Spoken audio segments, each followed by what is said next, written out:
Sunil music राज channel को subscribe करें, साथ में बेल आइकन जरूर दबाएं।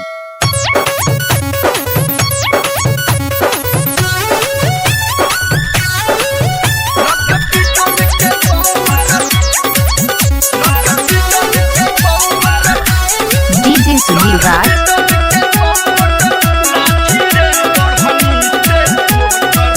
DJ Sunil Raj presented by Mission Music।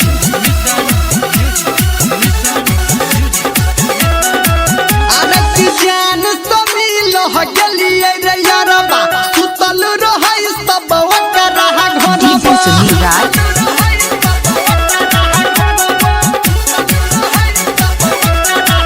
अरे जान सभी लह गलिए रे यारबा, सुतल रहै सब ओकर घर।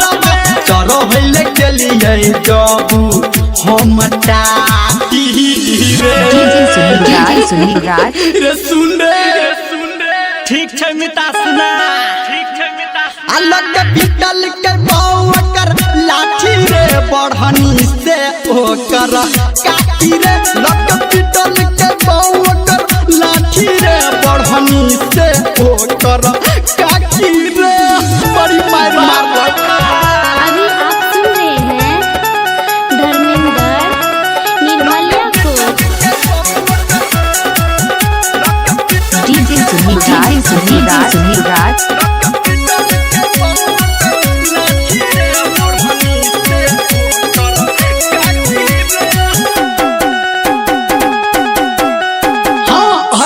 पड़ोसी के बोले लगू रे, चारू साइड घर लगू रे। डीजे सुनील राज,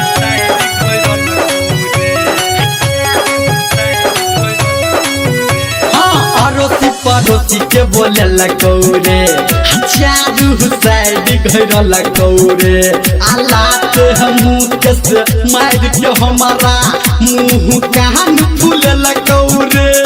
प्यार में हम थुरलियहु रे, आजा को हम पतिर दलियौ रे। आ नभा कहा दिन से गेलो हमारा फाटी रे। अच्छा डीजे सुनील राज अलग पिटल के बावकर लाठी रे, बढ़नी से ओकर काटी रे। लग पिटल के बावकर लाठी रे, बढ़नी से ओकर काटी रे। सार के छोड़बै नहीं।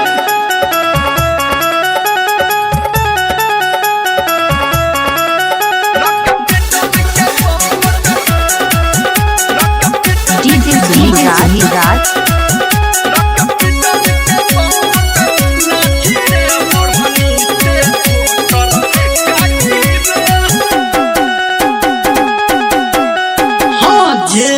से भागेल रे, टोला मोहल्ला जन गेल रे। डीजे सुनील राज, चल ठीके छ। हाँ जे नहीं से भागेल रे, आ टोला मोहल्ला जन गेल रे। आ कोना के आबू चलबै हम सगरो सुन घिनेल रे। डीजे सुनील राज मलिया के असरहाली जय राम के। आ संजय गौतम दल कही मिल के डांटी रे। आ हम घरा गेलियो रो मार खेला त खेला, मजा लेला ना। अलग पिटल के बावकर लाठी रे, बढ़नी से ओकर काटी रे। लग पिटल के बावकर लाठी रे, बढ़नी से ओकर काटी रे। ऊपर भाइयों सार थोपिया।